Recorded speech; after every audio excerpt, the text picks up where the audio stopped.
قل يا ربي زدني علما زدني فقها زدني حكما أتبع قولك عملا يبني يجبر ذلك عثرة أمة قل يا ربي زدني علما.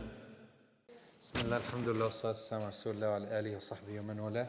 جزاكم الله خير for the invitation. First, I'm part of the family, so that's not invitation. Just to see you here all at the same, Okay, I'm losing my voice, that's why. It's not the microphone. So inshallah, to start this topic today, is who determines what is right and wrong in what?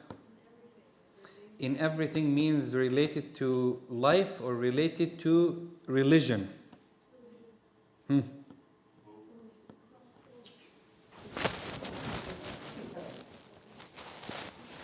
طيب.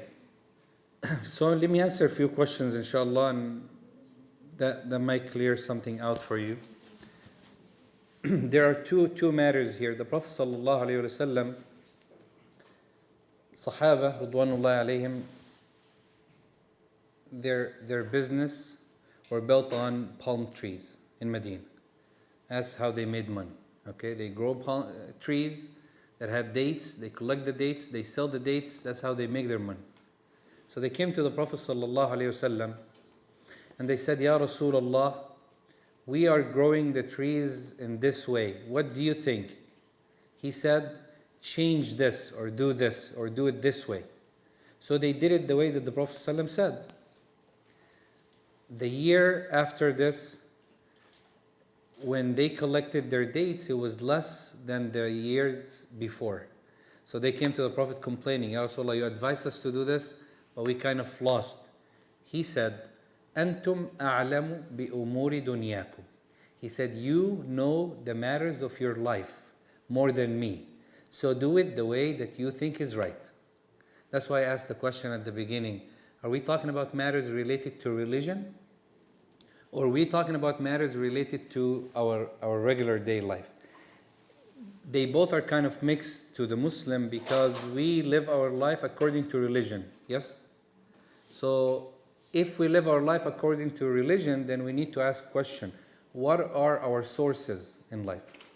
If we want to plan something or we want to make a decision on a matter, we have to agree first of all that if we're going to make a decision on a matter, who should we return to? What is our sources? Who should we listen to? And how could we follow it? And are we obligated to follow or not to follow? This is the topic, inshallah. So the first question that I will ask, and it's going to be more of me asking questions, inshallah. The first question is, who do we return to in matters of religion first? Okay, we have a problem. If we return to nobody, then there's no point of being here. Then we need to start from zero now. Like we're starting A, B, C in religion. Who do we return to if we have a problem with matter of religion? Because this will help you in a lot of your problems at school, outside school, in your gatherings, in your meetings, in making decisions. Now we have something came up. Someone comes in, a brother. Let's just pick on the brother a little bit. A brother come in, he just returned from Umrah, mashallah, very high on Iman and the spiritual level, comes and says, "This is haram. We cannot do this." Now, everybody on the other side said, "Why we can't? There is nothing in the religion that says not to do it." Then he comes and says, "Well, there is a lot in the religion that says not to do it. Can you bring us some evidence?" He brings some evidence, you bring some evidence, then we start the fight. So we need to set a base where we could come back, and this is every Muslim, by the way, or if we don't do that, the problem happens that we will have two different opinions. We will have a dispute among Muslims, then we will have fight, hate, dislike, division, which we don't need nowadays, to be honest. We have enough division in our Muslim community as a whole. Not just in school. We have enough division on matters that we don't need to divide on. We have division now on where to put our hands in salah. Okay? If it's lower than the belly or up or we differ on that to a point where we're like, okay, this brother's salah is not very good compared to my salah. And this is just a simple thing that we're making it a big deal out of it. Then we have problems. So who do we return to if we have problems? That should be our first question. So the answer is Allah and His Messenger. Okay, second question. Easy now, mashallah, there's a response now. Second question says, how do you return to Allah and His Messenger? Qur'an and Sunnah. Okay, very good, mashallah. So why are you guys differing on matters? If you're returning back to the same source, why do we still have division? Why are we still differing on matters of religion or even matters of dunya? Should we do this or we shouldn't do that? Isn't Qur'an and Sunnah enough for us to return back to? Okay, let's make this a more interaction form than me speaking. What do you think? Is Qur'an and Sunnah enough or not enough? They're not enough? Okay, so if you say you're not enough, then I'll ask another question. MashaAllah, we're bringing more questions now. Why is not enough? You said you return to Qur'an and Sunnah. Huh? So now we have a third part that comes in now. Interpretation of Qur'an and Sunnah. Okay. Why we have different interpretation of Qur'an and Sunnah? Can we have different interpretation of Qur'an and Sunnah? No, can we have different interpretation of Qur'an and Sunnah? Yes? Okay. So far, so good. Now, third question, so I could answer all the questions later, inshallah. If we differ in the interpretation of Qur'an and Sunnah, whose interpretation do we accept in this case? Now, if the verse is clear, if the verse says, this is allowed, this is not allowed, this is halal, this is haram, this is permissible, this is forbidden, we don't have a problem and we shouldn't disagree on that. If the Prophet ﷺ says, do this or don't do that, we shouldn't have a problem with that. But if there is a verse, and Allah subhanahu wa ta'ala said that, مِنْهُ آيَاتٌ مُحْكَمَاتٌ هُنَّ أُمُّ الْكِتَابِ وَأُخَرُ مُتَشَابِهَاتٌ. The Qur'an has verses that there are muhkam. Muhkam means there are set rules, they are straightforward. Do this, how many times? Don't do this, stay away from this. Some of the verses of the Qur'an, mutashabihat, meaning that they cause some confusion or difference of opinion in matters that some people understand it this way, others understand it this way. Allah subhanahu wa ta'ala says, if we differ, now again, if we differ in the Qur'an or Sunnah, who should we return to? So now we return to Qur'an and Sunnah, we differ because of the interpretation, but if we still have difference of opinion, or we have misunderstanding of Qur'an or Sunnah, or interpretation of Qur'an and Sunnah that are different, then we need to return to something.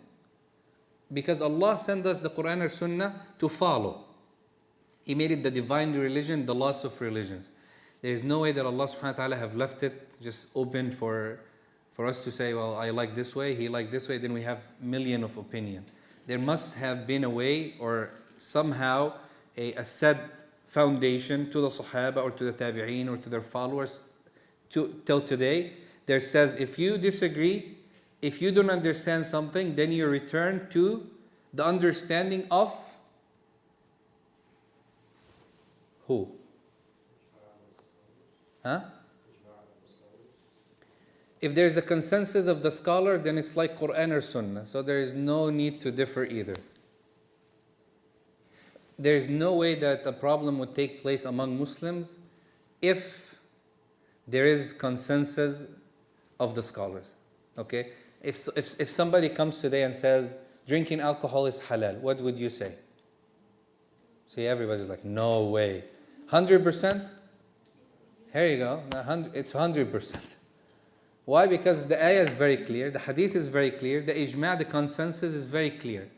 So when we have interpretation of the Qur'an, we have two imams who live in the same city, two masajid, one imam says this, one imam says this. Who should we listen to? The one we like more.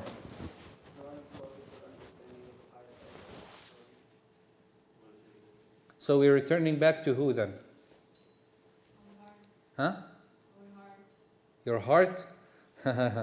If you do so, the hadith says that. Correct. The hadith says, return to your heart when the case you have doubtful matters. You have doubtful matters. Meaning, your heart will lead you to which opinion is more correct. If the matter is doubtful, not different of opinion. When different of opinion is understanding of two people. So you follow your shaykh that you listen to, or you like more, or you attend his classes more. That's the case with most people. But we still have a problem because his understanding, why is his understanding better than my understanding? It will lead us to this 7:45 topic. It'll lead us to that topic somehow. I'll tell you where. Because we'll ask another question now. You say our values and our manners and our tradition, does it change because of time and place and situation?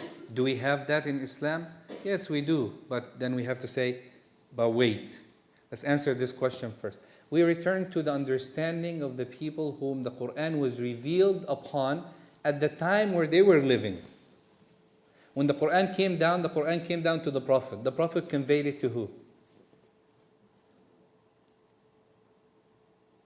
To us.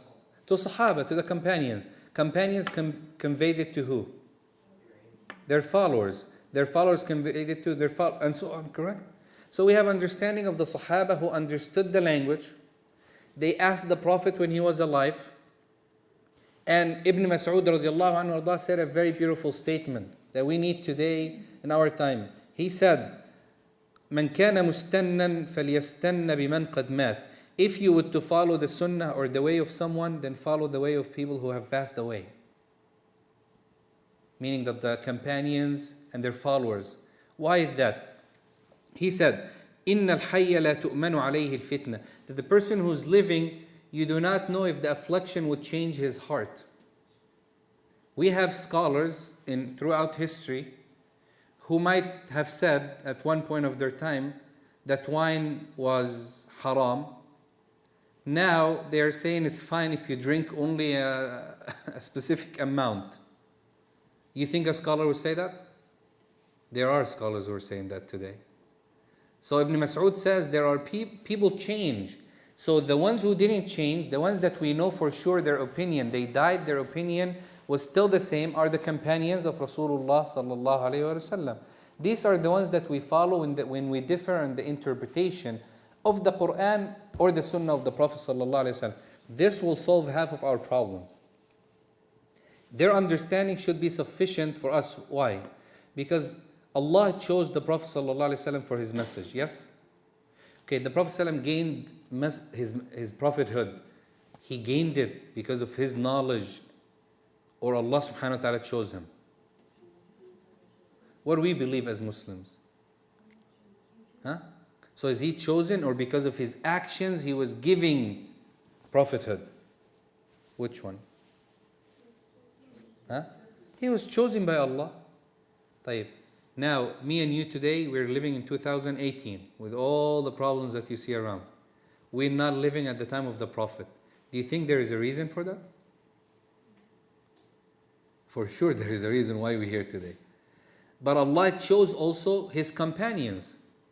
So Allah chose those people specifically to carry on the message that will last till the day of judgment. That Ibn Mas'ud said, when Allah looked into the hearts of the humans in general, all human beings, Arab and non-Arab, black, white, red, yellow, Allah looked into the hearts of all His creation, and He found the heart of Muhammad sallallahu alayhi wasallam to be the most pure among the hearts. So He chose him for His message. Then Allah looked into the hearts of the people who were living around that time, and He found the hearts of His companions, so He chose them to follow His message and to carry it on. So they are chosen. So their interpretation should be sufficient for us to go back to it. Like you have a math problem right now. You're stuck in solving that problem. Okay? Who do you refer to? Huh? The book will get you nowhere. Your teacher who knows how to solve this problem because he has the knowledge, okay? Or he have done it already, So you trust his opinion, you trust what he says, and you follow his steps to see if you're going to get to the same answer. You use the same equation that he used, but the steps that you have been using are wrong. Why? Because no one have led you to these steps. So when someone leads you, then you find yourself at the right place, at the right answer. This is what the case with the Qur'an or the Sunnah of the Prophet sallallahu alaihi wasallam. So this is very important when we differ today. Now, Allah subhanahu wa ta'ala chose then scholars who carry on the message of the religion to us. And we trust them and we follow them. But the case is, when Allah subhanahu wa ta'ala said, Ya ayyuha alladhina amanu, O you who believe, ati'u Allah, obey Allah, wa ati'u Rasul, and His Messenger, sallallahu alayhi wa sallam, wa ulil amri minkum, and the people who are in power, meaning that either the interpretation says that the people in power who are ruling by Qur'an or Sunnah, or the scholars. فَإِن تَنَزَعْتُمْ فِي شَيْءٍ, if you differ in a matter, then you return it to Allah and His Messenger.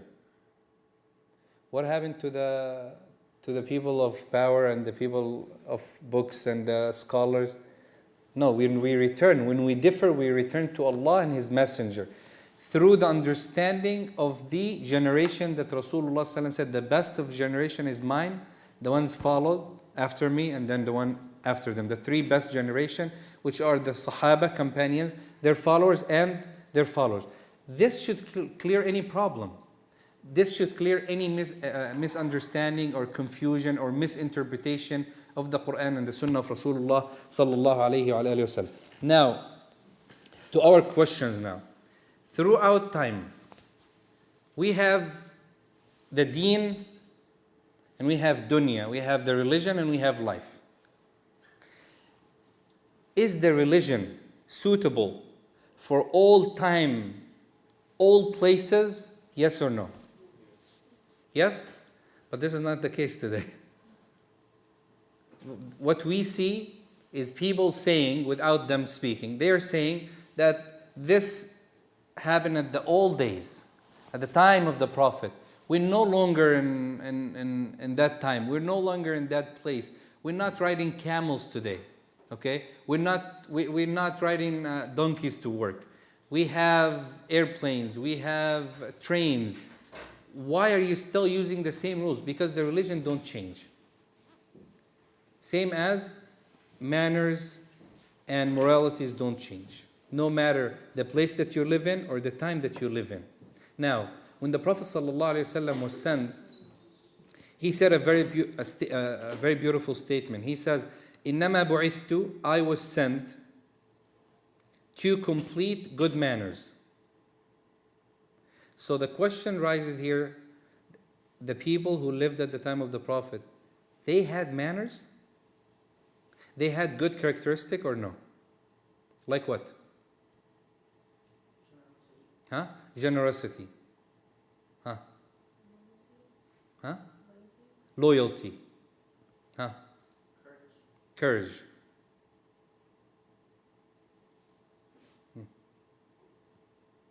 Honesty.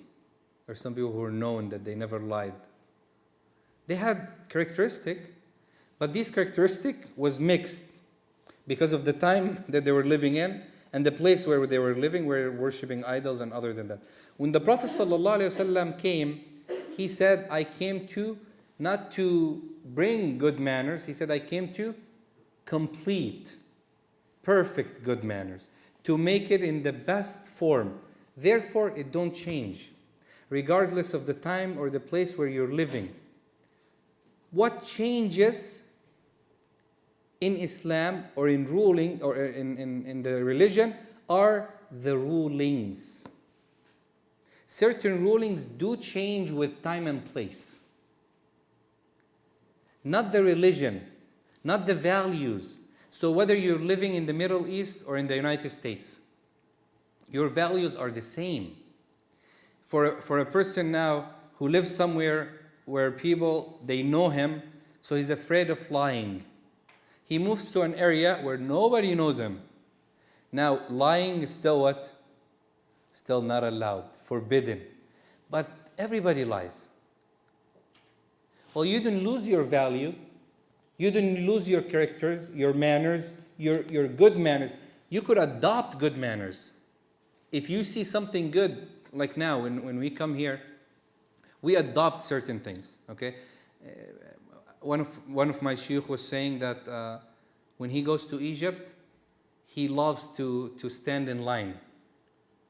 Just wait, and there's no lines in Egypt, by the way, if you know that. There's no such a thing as a line. He said, I wait in line. So everybody starts jumping in. People come in, and he says, I wait for 2 hours sometime, and I feel so happy that I'm following the rules. But at the end, I don't get anything done. You see? So we as Muslims, we are asked by the Prophet ﷺ to adopt these manners, these good values, but without losing our values. And this is the problem that happened to a lot of Muslims, unfortunately. When they migrate, or when they leave to another country, or when they leave where they're born and raised, if they're raised in a Muslim country I'm talking about, then number one, they start losing the language part, or at least not the first generation, then the tradition and the values, then manners and part of religion, till maybe the fourth, fifth generation, where you have people who are farthest away from Islam and from the religion. We could be Muslims in America. We could be Muslims in Europe. We could be Muslims in China. That doesn't change. The place and the time should not change our value. But what changes are certain rules that we could, it's more flexible for the Muslims to adopt. Okay? Now, the scholars, for example, if a rule, I don't know if I should be speaking about that, but let me back up for a second. When the Prophet ﷺ saw the Sahaba who migrated to Abyssinia, they came back and they were telling Rasulullah ﷺ certain actions that they have seen, where the Prophet ﷺ approved it, and he said, Subhanallah, it is part of our religion. It's there, but we don't know how to do it. We don't know it's part of our religion. Like now, when people don't lie, they say, oh, I can't lie on my application because it won't get accepted. No, because your religion says don't lie. But you just live so much in a place where you get used to doing that you forgot that your religion ordered you already to do so. So the Prophet ﷺ, a man came to him, he said, what is the most surprising thing that you have seen in Abyssinia? He said, Ya Rasulullah, I saw women, and they took, a man had power, so he took her house, he destroyed her house, and he took over her land. She was a very poor woman. So, and when she came to talk to him, he pushed her on the ground. So when she raised her head, قالت ستعلم يا غدر إذا كان يوم القيامة ووضع الله الموازين قالت ستعلم في أي ميزان تكون أنت. She said, no, she was not Muslim. She said, in the day of judgment, when Allah subhanahu wa ta'ala sets the scales, Allah subhanahu wa ta'ala will weight every action that you do. And you will see where this action, when you pushed me, you think this is nothing. You will see where this action will go on the scale, meaning it will weight over you or against you. The Prophet ﷺ said, Subhanallah, she knew that Allah is justice, and she knew that Allah deals with justice in the day of judgment. That's a belief, that's a value. That's something that people knew even before Islam. The Prophet ﷺ says, isn't that our aqeedah? Isn't that our part? So we're not supposed to dissolve in the community where we live to a point where we lose our identity, our language, our tradition, our custom. And the reason that people do that all returns back to where we were speaking about. We said the source of where we derive our rules is Qur'an and Sunnah, correct? Why people change the way that they change? Because of their misunderstanding of the Qur'an or Sunnah. Because there are people who interpret the Qur'an and Sunnah and they twist the interpretation and change the interpretation to fit the time and the place where you're living. And this is the problem. What was haram at the time of the Prophet sallallahu alaihi wasallam and Allah said is haram, it's still haram till our time today. What was allowed at the time of Rasulullah sallallahu alaihi wasallam is still allowed till our time today. What changes? Can we change? Let me ask this question. Can we change? If you say yes, in what matters?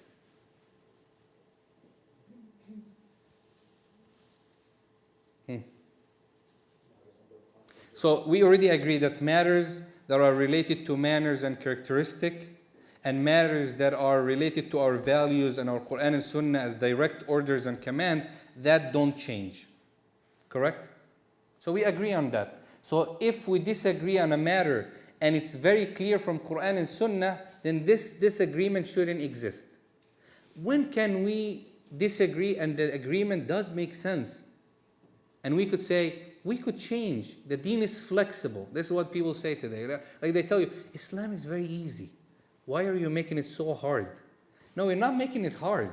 We're just saying this is what's allowed to change and we could work on it and do change. There's no problem. But this part we can't. Why? Because it's very clear on the religion. 5 times a day. I'm just giving you something that no one would disagree. I'm just trying to stay away from all disagreement. If someone says, you know what, in the United States, because of the hardship and Islam is a very soft, very easy religion.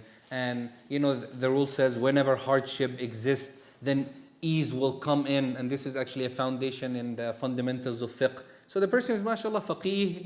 He's using all the evidence. And he says, in America now, we go to school, we have classes, we have work and so on. How about make salah twice a day? Before school and after school. By the way, it makes great sense. And there is ayah in the Qur'an that says salah should be in the morning and at night time. So they tell you, and there's also ayah in the Qur'an, why don't we take that? Now the question comes, can we change in that?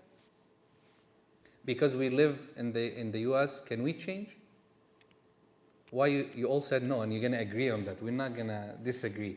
But if I bring you another matter, you're going to be, yeah, well, it's the same. Salah is a pillar of religion, but it's part of religion. It's not all religion. The brothers and sisters who for example, they live in an area where they have the daylight more than 16, 17 hours a day, or 18 hours a day sometime. So the night time will be what? 18 hours. That means that the night time is? 6 hours. Only, yeah? No? Oh, yeah, only 6 hours. It can't be.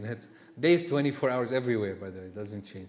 So they only have the night 6 hours, okay? Now they come and say, Ya Sheikh, if I fast now from morning to night, how am I going to do it? You're telling me to fast 19 hours? Now can we change it for him? Yes or no? See, everybody in Salah were like, yeah. You know why? This is another part that maybe should be emphasized. If you want to run out of all problems in life, okay? I'm talking about life right now. I'm not just talking about religion. If you want to escape any problem in life, there is only one solution. Anybody know what the solution is? Huh? No. No, because Rasulullah would choose the easy way all the time. Subhanallah. See how we make it hard. The Prophet would choose the easy way. One thing that you should do clears confusion for everything in your life. Either your life as your school, your work, or religious life. One thing. Very simple. One word. No, not death. Death, subhanallah. You see, people don't have, we're saying being optimistic. Maybe we should give a khutbah on that. Optimism against, yes, not death. While you're living, how about that? Huh? No. Yes. No. One thing. It starts with a K. Khushu'. No. That's for your salah. That's your person. This will solve your salah problem, And khushu', by the way, doesn't start with a K. That's the English interpretation, okay? Knowledge. The cure to ignorance, the cure to problem is knowledge. So now, this person comes to you and says, I can't fast. Knowledge says he fasts to the closest country where he lives on the regular timing. So if this person lives in a place where they have 19, 20 hours of daytime and only 4 hours of nighttime, he looks to the closest country to him that has regular days and night, where they have like 11 hours only for day and the rest for night. Then we will say to him, you only need to fast 11 hours only, even though it's not Maghrib time yet. That's knowledge. Solved his problem. If you don't have knowledge, you could have killed him. The Prophet ﷺ said that the cure of ignorance. So now, if you want to know something is halal or haram, if you want to know something is right or wrong, okay? The question that you guys had on the flyer, even though I never stick with the, it says what? Who determines right or wrong? We already said Qur'an and Sunnah, the understanding of the scholars, the understanding of the Sahaba, companions, their followers and their followers. What if we don't find anything that talks about our problem that is in the Qur'an or Sunnah or Sahaba? None of the Sahaba spoke about it. What can we do? Now we return back to the scholar's understanding. Now, can the scholar understanding differ in this case? Yes. And the reason that they will differ here, and now it's acceptable, is that we don't have evidence. It's only a matter of ijtihad. They're striving, they're doing their best in getting the opinion for you, according to what they have and what they have studied. So his opinion could be right and my opinion could be right. This is the case where we get to. So knowledge is the solution. I'll tell you a very beautiful story on the Imam Shafi'i rahimahullah ta'ala rahmatan wasi'a. Imam Shafi'i, he has an opinion in interpretation of an ayah, a verse of the Qur'an that says, وَالْمُطَلَّقَاتُ يَتَرَبَّصْنَ بِأَنفُسِهِنَّ ثَلَاثَةَ قُرُوء. That a woman who's divorced, she should wait 3 periods. Now, the word quru means period of time. Now, it also means menstruation period for women. But in the Arabic language, it also means the purification after menstruation. Everybody's like, don't get into fiqh, yeah? Let's not take fiqh. But it's very simple. A man divorces his wife. Now, can they return to each other without a new contract? Can they return to each other? Yes, they can, if it's within 3 purification or 3 menstruation time.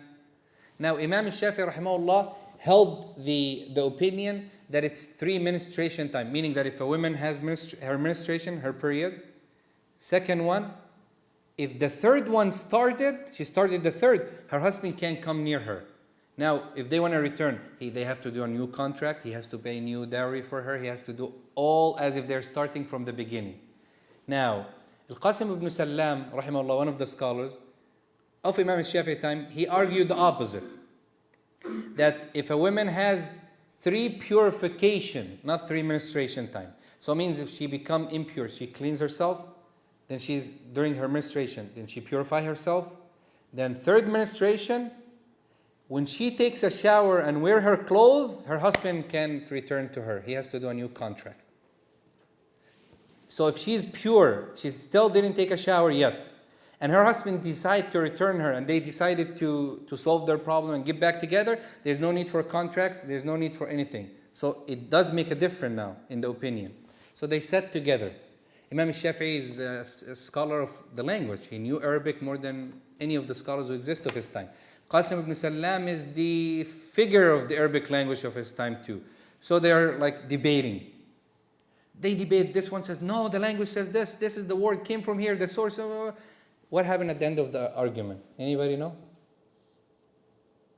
At the end of the argument, Imam Shafi'i took Al-Qasim ibn Salam's opinion, and Al-Qasim ibn Salam took Imam Shafi'i's opinion.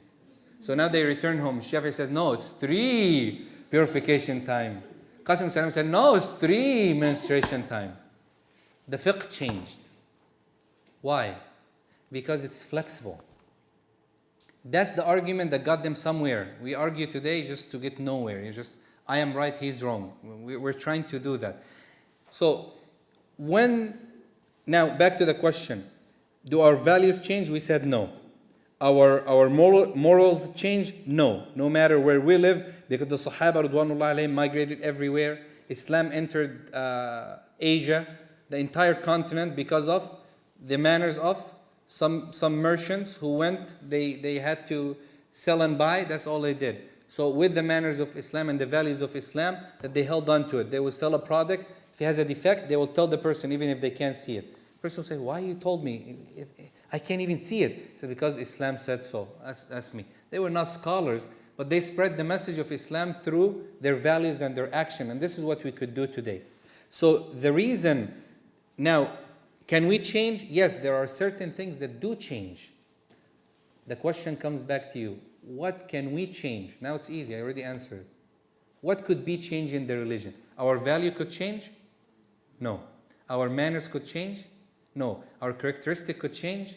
No. Our beliefs could change? No. But what changes? Huh? Rulings. Rulings either because of evidence. Like, why do you think the ulama changed their rulings? Imam Ahmad sometime will say, you want my answer? They say, yeah. 7 opinions.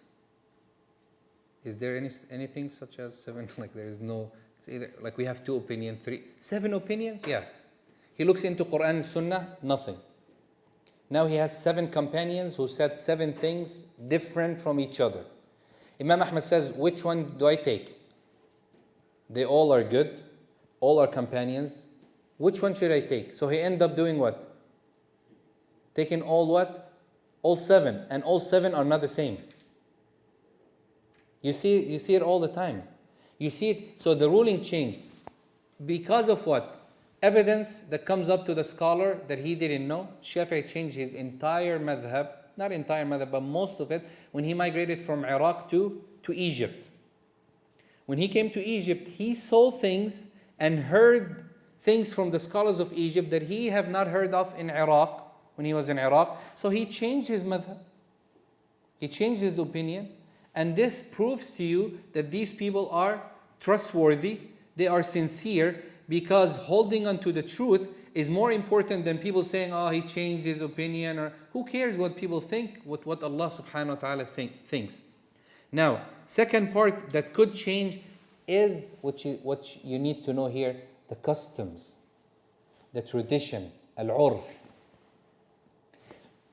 If there is a legislative rulings that are related to customs or tradition, that could change because of the time, the place, the people.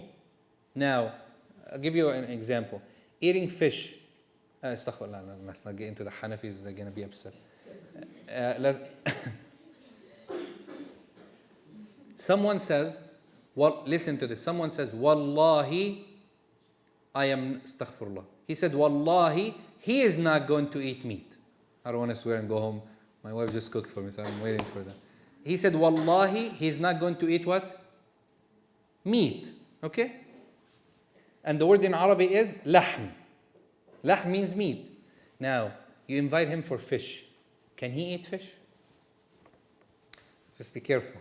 Because if he eats meat, then he has to pay the expedition by fasting, by freeing a slave, or by feeding 60 people, or by feeding 10 people, or by giving nusuk, or by fasting 3 days, whatever expedition he's going to do. Forget that. He's going to do something if he breaks his vow or his swear. Now, this person comes to your house, you have fish. You provide fish for him. He said, Wallahi, I won't eat what? Meat. And he said the word lahm. Now, can he eat? Yes, that means you like fish. Can he eat fish? La, forget shrimp. Fish. Now, we have a verse in the Qur'an that Allah subhanahu wa ta'ala talked about fish. And He said, تَسْتَخْرِجُونَ minhu, from the sea. You take out from the sea. What? لَحْمًا طَرِيًّا. Lahman means what? Meat. So you take from the sea, what? Meat. So he swore not to eat meat. Now Allah said about fish, He called it what? Lahm. Can He eat fish? Everybody says no now. See? This is where the tradition will come in, the customs will come in. Now, in my country, we don't call fish meat. We don't. We call it fish. We call it seafood. We never call it lahm. So, in our tradition, in our custom, fish is not considered what? Meat. Now, in your custom, in your tradition, your people call fish meat. So, if he lives in an area where people call fish meat, then he cannot eat fish. If he comes to my country, he could eat fish. How come the rule changed? The ayah is very clear. Yes, but the understanding differ because of tradition and custom. So when can we follow tradition and custom? One condition. And I'll end this with it. And I'll tell you why we're falling into old problems and losing our values and our because of what happened at the time, especially at the time of not holding on to the Qur'an and Sunnah. We could follow tradition and customs with one condition: if they do not contradict Qur'an or Sunnah or a known pillar in Islam. Can you celebrate birthdays now? Don't answer. Just take it home and do a study on it. Okay?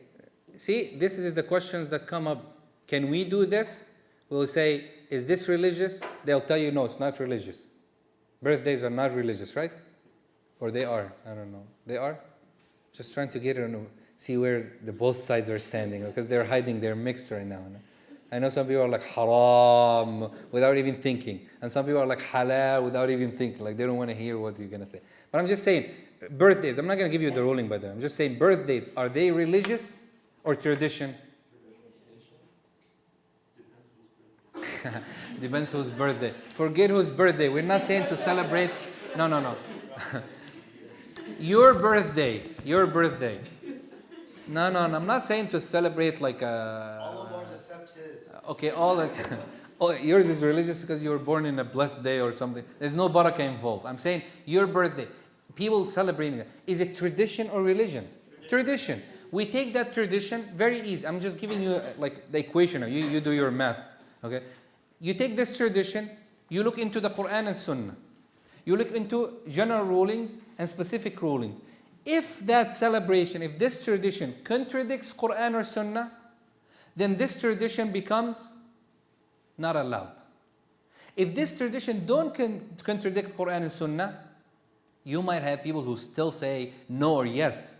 But then we're going to say the opinion here is flexible, where one side could take one opinion with no harm, and the other side holds on to the other opinion with no harm. But all of this comes back to if both sides are speaking with knowledge. Not like what the sister says. Of course, Rasulullah says, if you have halal and haram and doubtful matters, check your heart. Okay? So, some of these rules you can't check your heart because your desire will always lead you to what you want. So if someone gets birthday gifts, good celebration, only parties, music and all of that, and then the sheikh comes and says birthdays are halal, they're like, alhamdulillah, he said it. Why they say it's halal? Because who cares whether it's halal? They're not looking into halal, haram into it. They're looking into their desire, whether it fits their desire or not. They don't care which ruling, what evidence he has. But if you're really honest in your following your deen, in everything that you do in your life, just ask yourself that question. My action, is it according to Qur'an or Sunnah? Is my action accepted by Allah and His Prophet sallallahu alaihi wasallam? There are some actions that Allah left it to us to do. Like now, when you ride a car, which brand do you like? You know, I was doing a search recently about a big issue that took place in Saudi Arabia. You guys have heard of the new ruling in Saudi Arabia that women are allowed to drive? And the big scene around it, and they made it seem like this is a fiqh rule, like a ayah from the Qur'an came down, then now the ayah is abrogated. Some people are talking about it like it's... I heard one of our shuyukh when he was talking about it, and he said this in reality returns back to tradition and custom. Has nothing to do with religion. I'm sorry, I'm being very honest. The scholars who used to say haram, haram, haram, haram because of religious point of view, they were wrong. If they were saying it's not allowed because there is harm in where we live.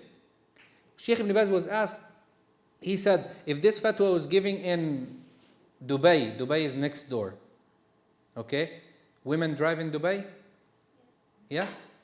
They have rest areas for them to rest. They have their husbands with them or their brothers, whatever. There is so many ways that made it allowed there or made it permissible or no problem in driving in Dubai. So I said if we were next door, maybe we could have said yes.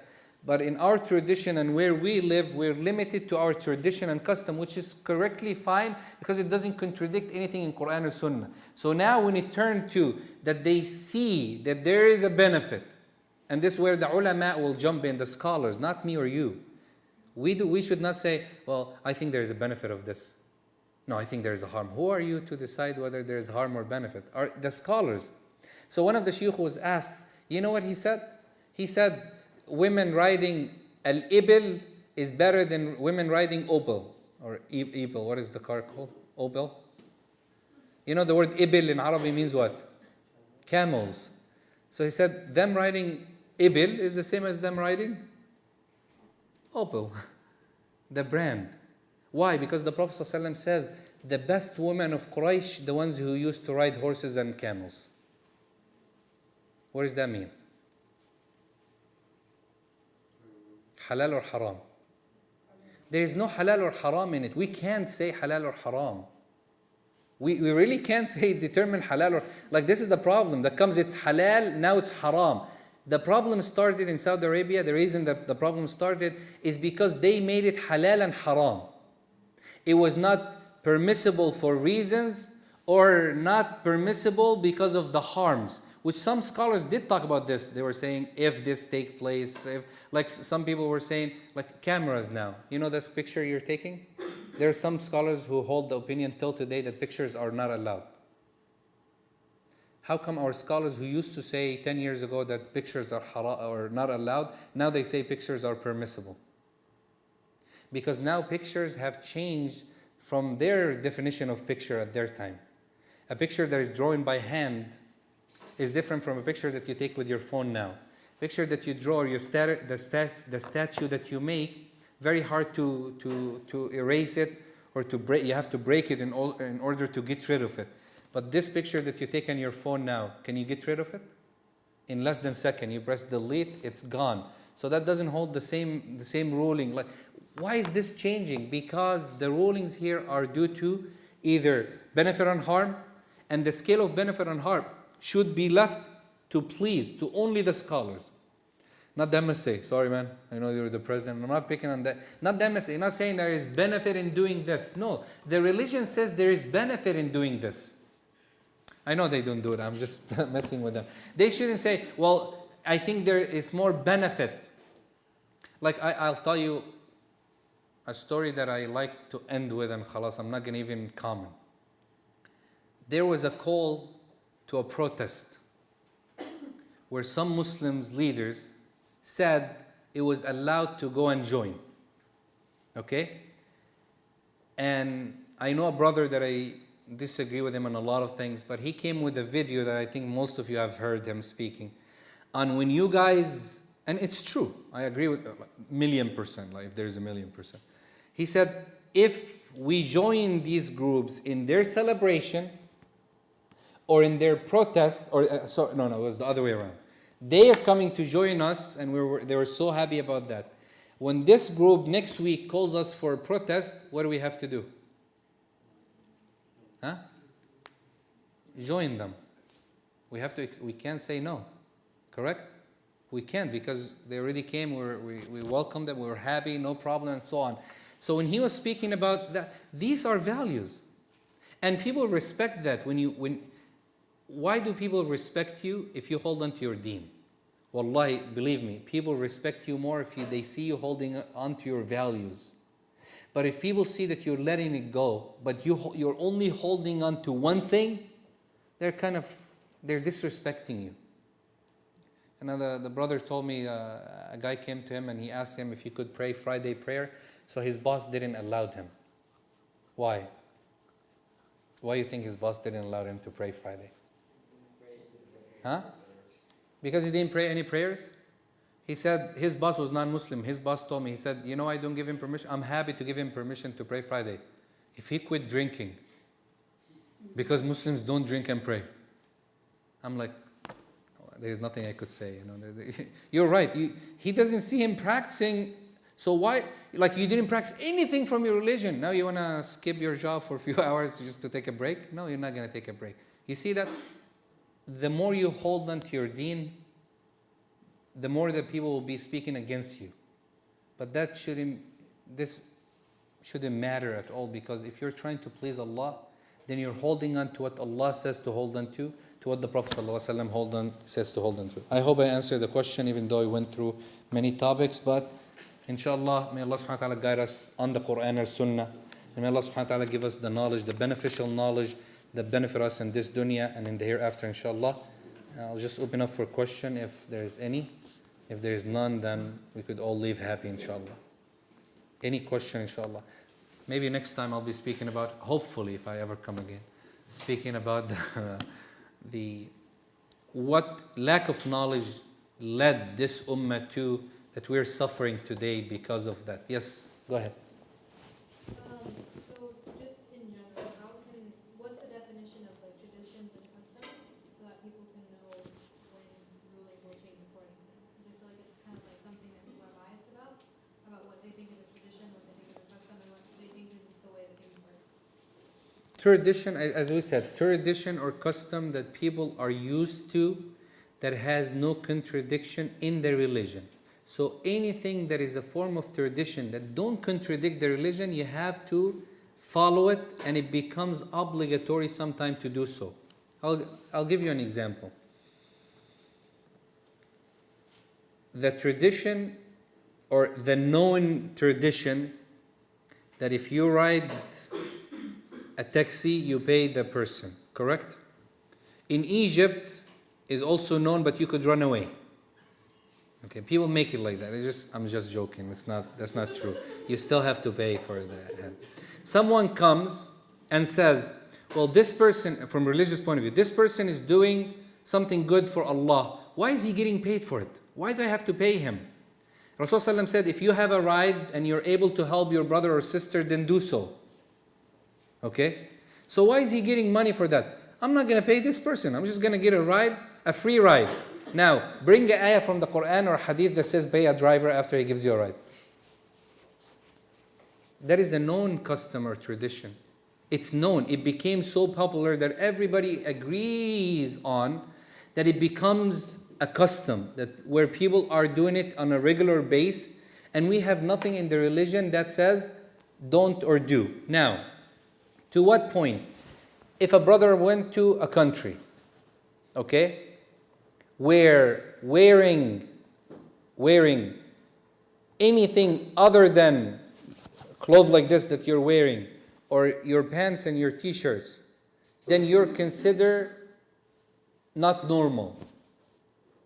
You know, a lot of the brothers, mashallah, when they come to the masjid, they wear the Yemeni futa thing.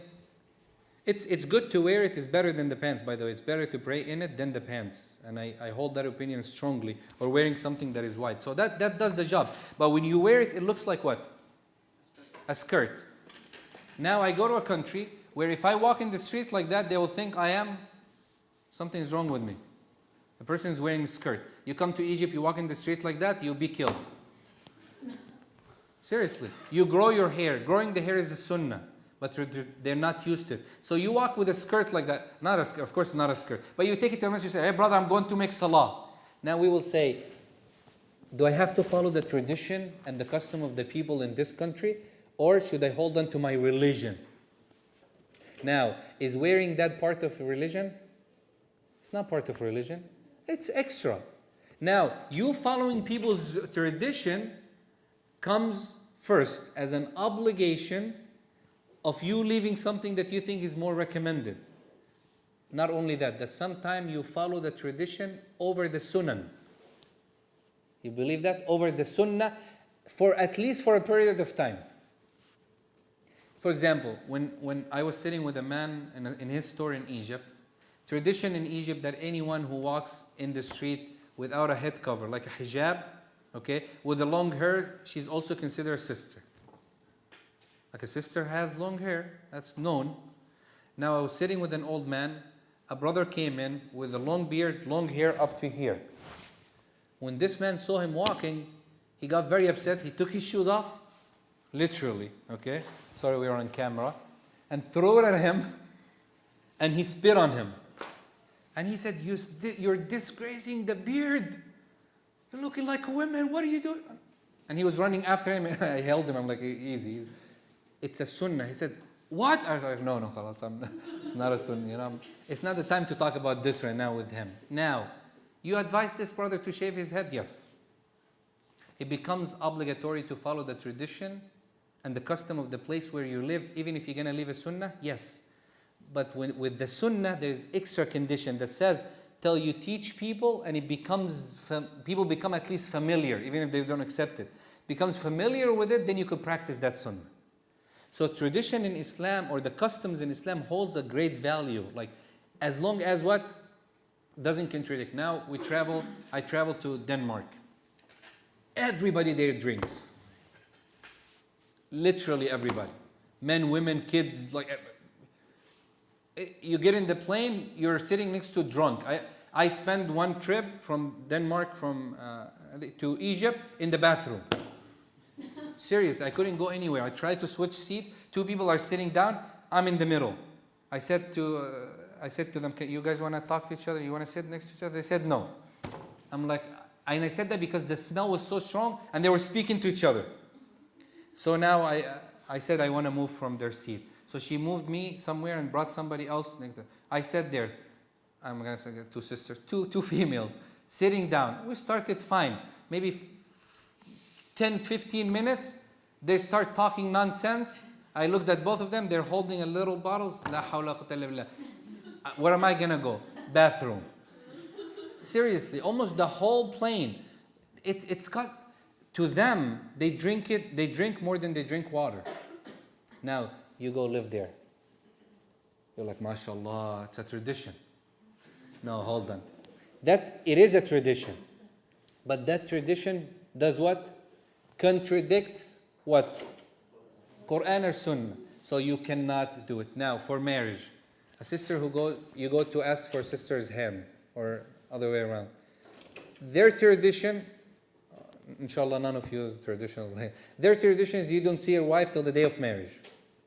You know, there are some people who are like that. You don't see your wife till the night, so they might switch her off if you're lucky. If not, but anyway, like you see a different person. It happened. That's why the ulama got involved but anyway, let's just say that happened. Now, you come in as a religious person. You say, ittaqullah, this is haram. Where is it haram? That says, where? You'll see there is a time where you go to their house first. You see her. Most likely that means she was wearing niqab, or she doesn't go as much. So you see her. Is that the one you want? Yeah, this is my wife, and so on. You know her name, you talk to her, and all that. That happened maybe once or twice. That's it. Till marriage, and it's usually the time distance is very short. To some custom. Now you cannot go in where the whole country is set like that. This is their tradition, and you come and say, I want to go out with my wife. What do you mean go out with your wife? And with my fiancé even, not just wife. They'll kill you. It's their tradition. Do you have to respect that tradition? Now, we say, does it contradict Qur'an or Sunnah? Is there anything in the deen that says otherwise? You say no. So when you go and you choose to get involved into this family or this tribe or this country, then you have to accept their tradition and their system. Now, does the religion say we have to accept it? Yes. The religion says that tradition becomes like religion if it doesn't contradict religion. I don't like their way. Million other country where you could go and marry. Correct? It's not like you chose to. You got involved. You said, I want. And so, well, you have the right to break the engagement if you find your wife being switched at the end of the... It used to happen in the south of Egypt, where they will only know they only see each other during the night. So you go marry one, maybe she's the youngest, but they want the older to marry first. So you see the younger, you like her. That day of marriage, you see your wife in your own house. Now it's only you and her. You take the cover off. Who are you? Say, "Oh, just makeup maybe or something." I don't know. It's a different person. Well, there is Islamic look. There is Islamic ruling even to that. The Islamic ruling says that you have the right to break the contract, and there's nothing upon you because she was switched off. Or inshallah that doesn't happen today. But I'm just giving example to clarify things to you. You see where our scholars sometimes would allow certain actions to be taking place or consider it to be allowed just because the tradition or the custom says so. So I hope that is clear, inshallah. Any other question? Alhamdulillah, clear? I hope I answered it. Yes. So I was wondering about when one needs to go to Umrah or Hajj and you have debt, are you still allowed to go if you have debt, or should you pay it off first? Well, the ulama, what is better is to pay your debt because you're not obligated to do Hajj or Umrah if you owe money. Okay? But the scholars have an opinion in that if you're going for Umrah and you owe someone money, you have to take his permission for you to go.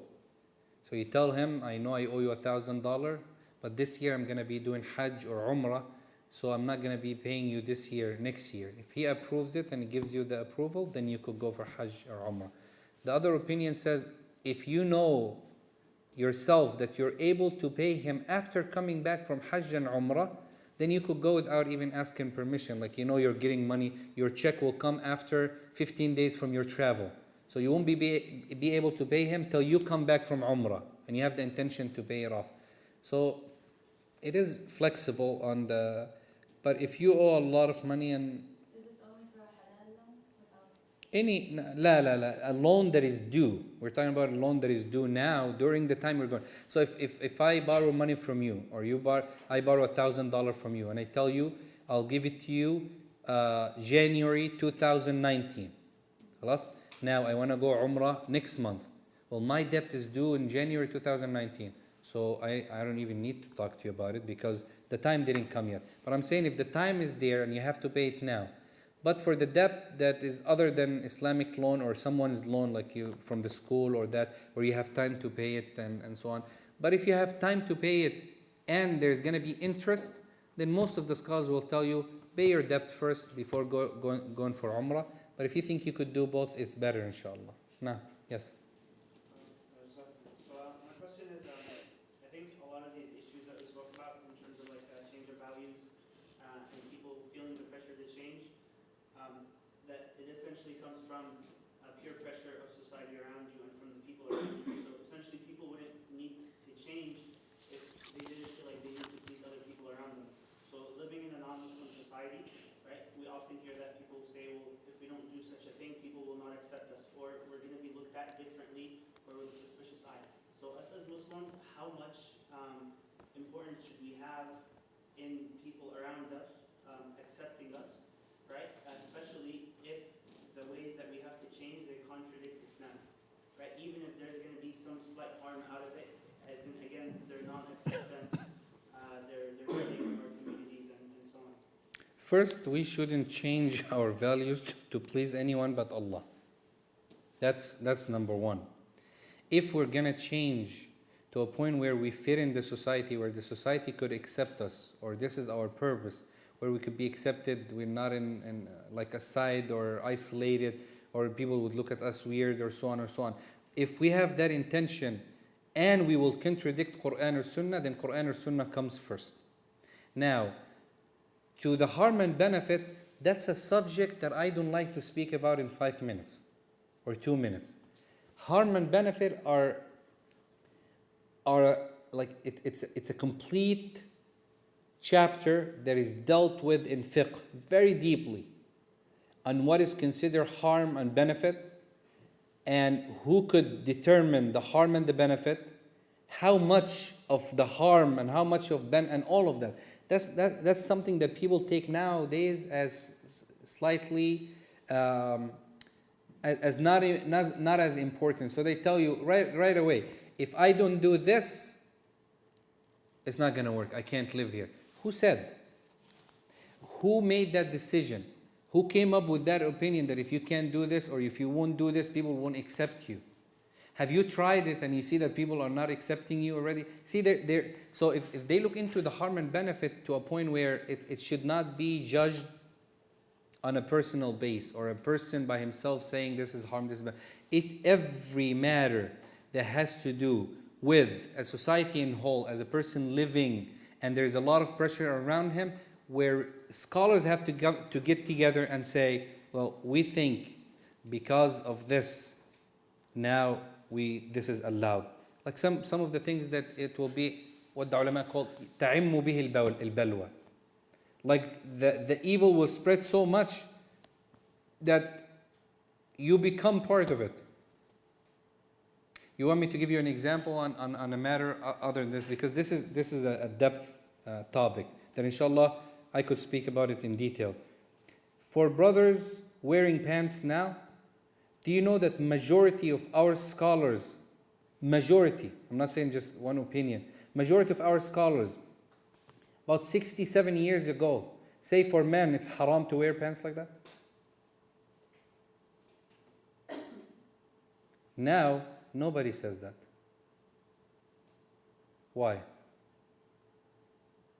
Why none of the scholars said that? How did the rule change? Not the rule change. It spread so much to a point where it becomes almost impossible to avoid it. You see where it's going now? Now, the religion has a way out of it that something that was not permissible is permissible. Again, it was not said in the Qur'an or Sunnah as a divine rulings or a set ruling that can't change.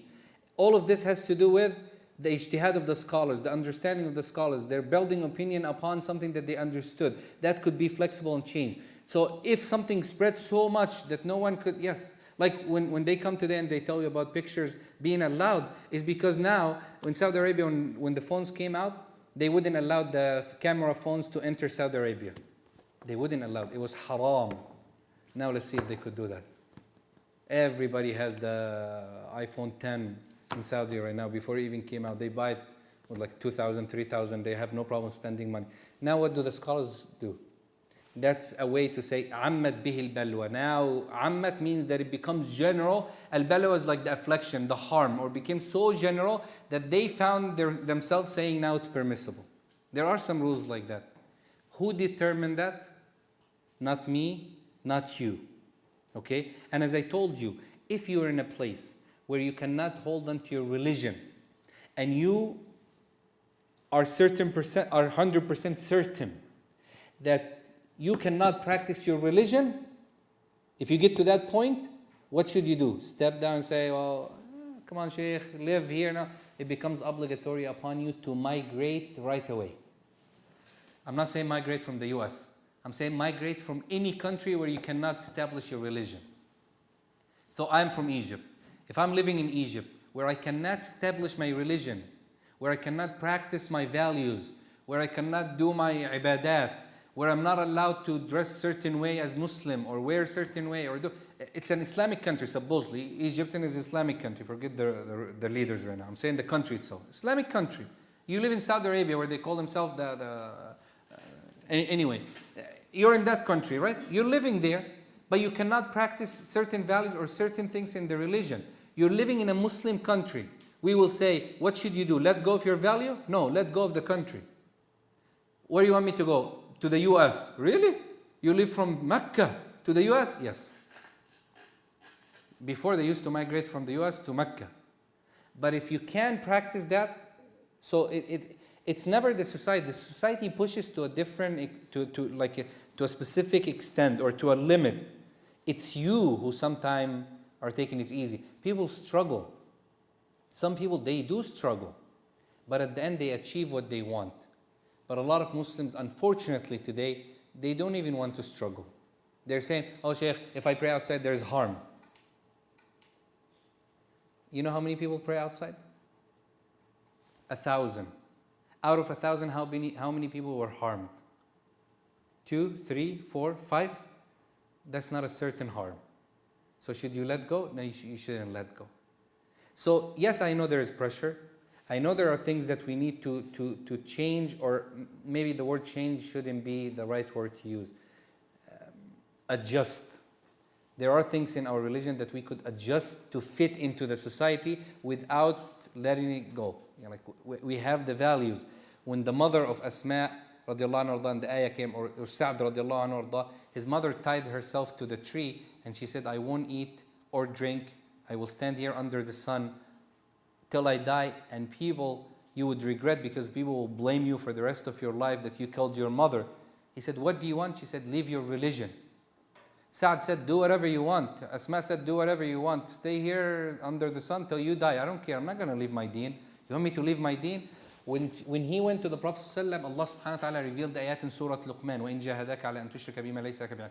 Anyway, the ayah, Rasul ﷺ told her what? He said, obey your mother and do not disobey Allah.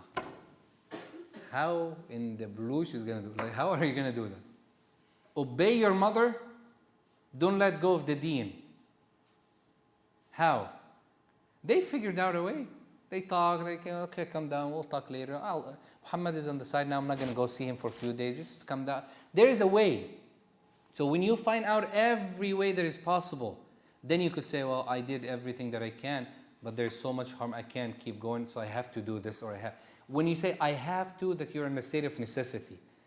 A lot of Muslims today are not in the state of necessity, they're not in the state of need, they're only in the state of benefits, where they want to get more, where they want to fit more, where they want to be known, where they want everybody to accept them. They're getting more benefit. Benefit does not make the halal haram or the haram halal. What makes the haram halal is necessity. And who defines necessity? Again, the scholars. Not me or you, not the individuals. So I hope that inshallah answer. And inshallah there's more into that and how to scale between the masalih and the mafasid and the harm and the benefit. And when do we consider that maslaha, when do we not consider? And sometimes, by the way, sometimes things could be allowed for a benefit. When that benefit is over, then this thing becomes back as prohibited. Okay? So if me and Adnan sit together and say, we want to do this. I say, is there a benefit? He says, this is 10 benefits. And I say, okay, there is benefit. But that benefit could be now, today, when he is the president of the MSA now. Now the next president comes, that benefit is no longer there. He says, but he did it. How come you told him it was allowed? Because there was benefit at that time. There was a need at that time. We saw the benefit. Now there is no benefit, so it returns back to be haram or not allowed. For him it was halal 100% because the benefit exists and the harm exists. For you, haram 100% because there's not even 1% benefit and so on. So that changes. Who defines this again? The scholars, not individuals. The main problem among Muslims today that I wanted to speak about mostly is that why are we falling into what we're falling in today? Because there are ignorant people who speak in the matters of religion without knowledge. They cause more harm than benefit. They start saying, I think, I heard, I know a sheikh online who I saw on YouTube, I don't even know his name. I think he said that. MashaAllah. You're building your judgment on someone that you don't even know his name. That's what we are today. We're facing this problem today because of these people who comes in and just say things that they have no clue what they're speaking about, whether it's true or false. May Allah subhanahu wa ta'ala protect us, inshallah. May Allah guide us to the straight path. Any other question, inshallah? Okay, last question time, huh? Huh? Yeah, go, last question, inshallah. If it's related to the last thing. The scholars or the people who are most attached to the hands of Rasulullah and that for any person when they're looking to do something or not do something or understand where Islam stands on an issue, because the sister asked like where do you draw the line with the custom and there was no then you have to see a scholar. Then which scholar, like a lot of people we hear they're called scholars, but some of them sound, better than others. Some of them are quote unquote less extreme or whatever. How can we tell the difference? okay, they tell you every Muslim is a muqallid, is an imitator in everything. Like you imitate. And don't tell me that you're by yourself doing stuff without imitating. You have someone that you're imitating. I'm talking about the deen. You pray, maybe because your sheikh didn't say so, but your mom prayed like that, or your dad. So you're imitating someone somewhere. So they tell you that you're an imitator, you're a follower in everything except one thing, that you are a mujtahid. Like you become now the person who's strive to seek the whatever goal that you want to. You become a mujtahid in looking for your sheikh. Like you look into people, the one that you trust the most, the one that you see the most religious, the one that you feel that has more attached to Qur'an or Sunnah more. So you're doing your best. Happens that your sheikh, after 5 years, you found that this sheikh was completely misguided. There is nothing upon you. You did your part and you trusted such a person, or your imam or your scholar, or the one that you listen to, because you have seen things from him already. Not because he has more followers. Not because this sheikh is on TV. Not because this sheikh is on YouTube. Okay, like in Egypt, a lot of time when I used to go to Egypt before I went to Al-Azhar, if I were to argue with someone, they will tell me, Sheikh so-and-so said. And I'm like, okay, Jazahullah khairan, may Allah reward him. But, he's like, but? You're not on TV like him? Okay, what does that mean? I can't speak? Yeah, when you come on TV, you start speaking. See, people scale it this way. It's not like that. You guys are old enough, you go to school, you go to UC Davis. You're not in any school, mashallah, you're in one of the best schools. You have knowledge, you have the ability to search, look into what people are saying. This person who only gives you his opinion, I said, I think, my opinion, my view, my, is not giving you Qur'an or Sunnah. Compare this person to someone when you speak to, he says that Allah said, Rasulullah said, the scholar so-and-so said, the madhab said, so-and-so said, this said. You can't compare two people who are like that and say, well, I like the first person more.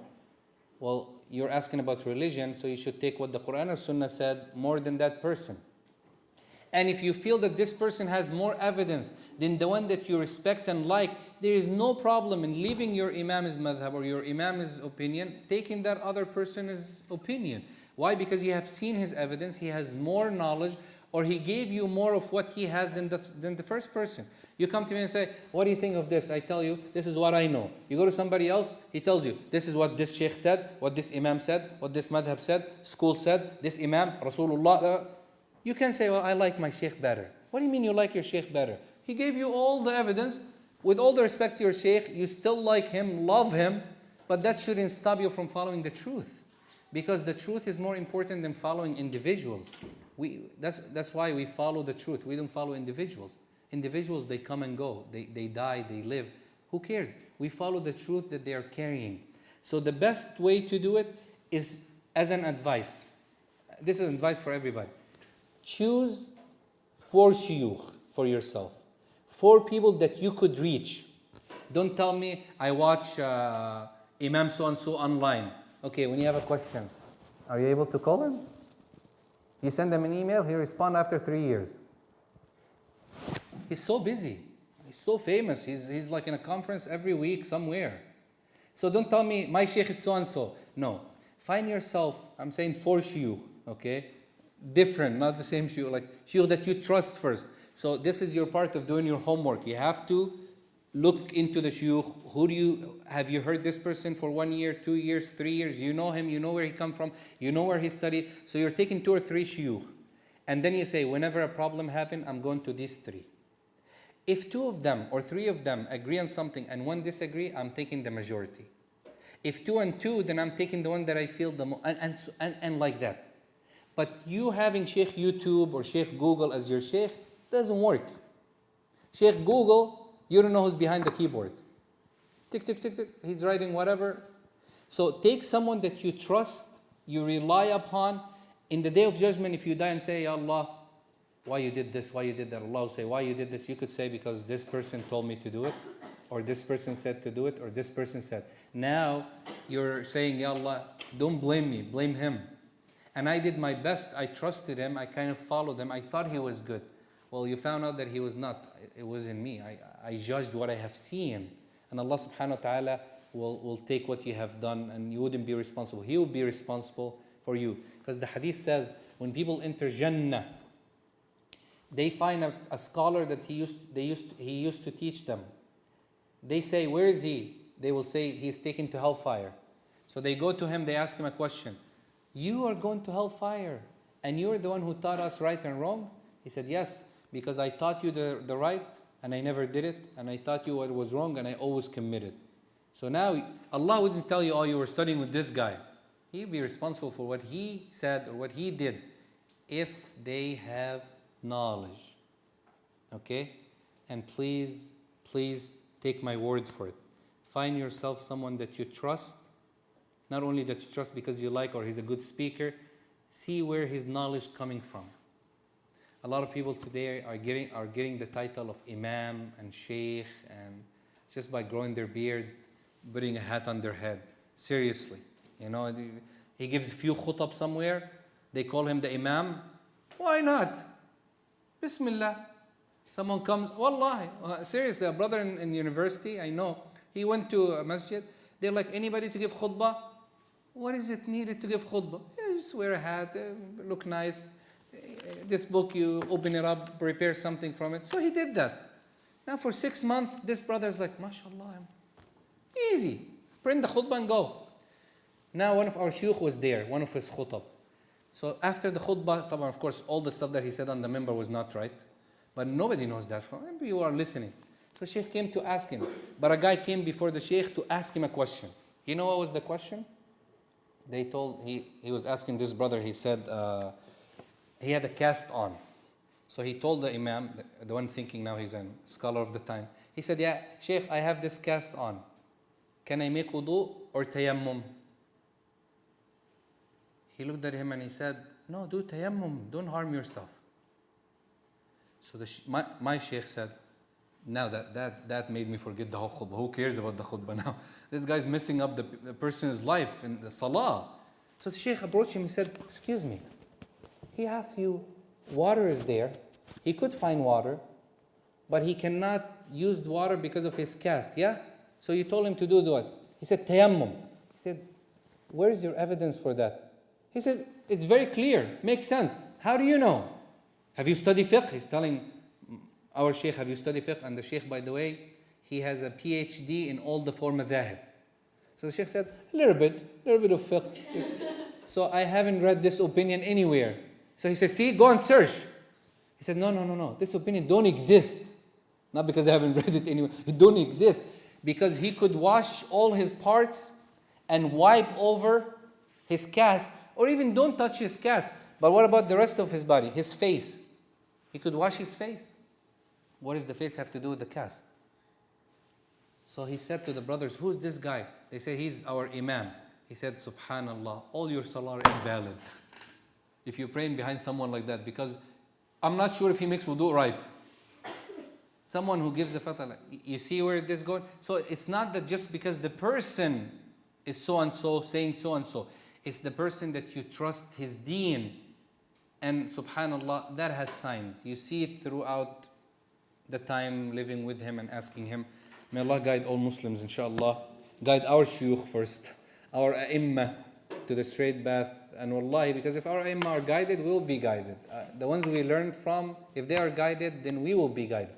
May Allah subhanahu wa ta'ala guide people who call to the truth and guide them to the truth and guide us with them, inshallah. May Allah subhanahu wa ta'ala keep us guided on the straight path.